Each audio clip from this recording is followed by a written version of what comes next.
A small group of friends gathered around a crackling campfire as the moon hung low in the midnight sky, throwing unsettling shadows over the town. They had always been lured to the macabre and looked for thrills in the world's most sinister places.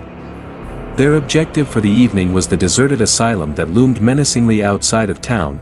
The asylum had been abandoned for many years, and behind its walls were horrors and tales that would make even the bravest person shudder. It was supposed to be cursed and to be a location where the distinction between the living and the dead became frighteningly palpable.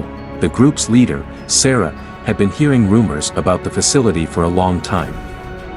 She was the most courageous of them all, and she had an unrelenting commitment to finding the truth. She led her friends through the overgrown path that led to the asylum's imposing gates while holding a torch in her hand and feeling apprehensive in her heart. As they walked towards the door, the wind howled melancholy through the trees, and the sound of their footsteps reverberated through the darkness. Ahead, the imposing exterior of the asylum loomed, its broken windows looking into space like empty eye sockets.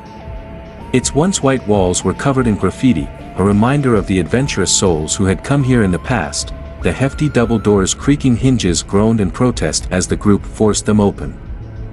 The interior was damp and smelled strongly of decay. Peeling wallpaper covered the walls, and trash and broken glass were all over the floor.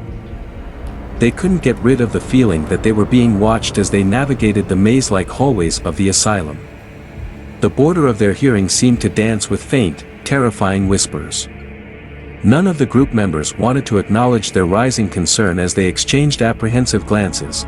They happened onto a room that was distinct from the others in a forgotten area of the asylum.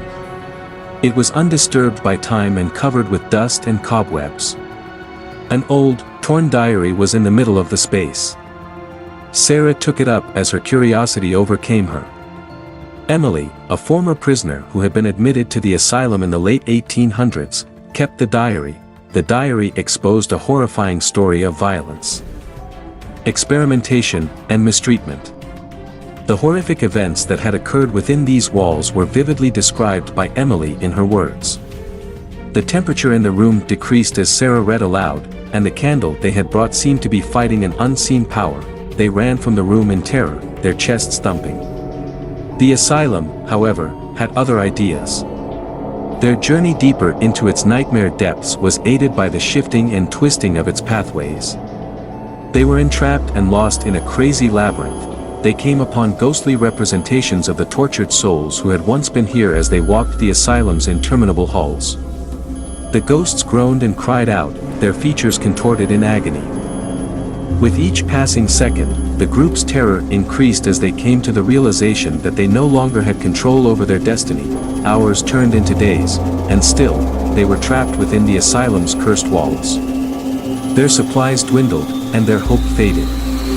Sarah, once the fearless leader, was now a trembling wreck, haunted by the horrors she had unleashed. In the end, it was the whispers that drove them to madness. The relentless voices echoed in their minds, a cacophony of despair and torment. They couldn't escape, couldn't find their way out. The asylum had claimed them, body and soul, and they would forever be known as the lost souls who dared to seek out the whispers in the abandoned asylum. Their fate served as a chilling warning to all who dared to tread where darkness dwelled, for in the heart of that accursed place, the line between the living and the dead had been irrevocably shattered, and the echoes of their terror would endure for eternity. The diary suddenly slammed shut, and the room became dark. They groped for their flashlights as fear crept in. They noticed shadows moving in the room's corners and ominous figures that appeared to defy explanation in the dull, eerie glow. As if the very walls were attempting to communicate, the murmurs grew louder and more urgent. They came to the conclusion that they were not alone. Their presence had aroused something evil, and it was intended to exact revenge on them.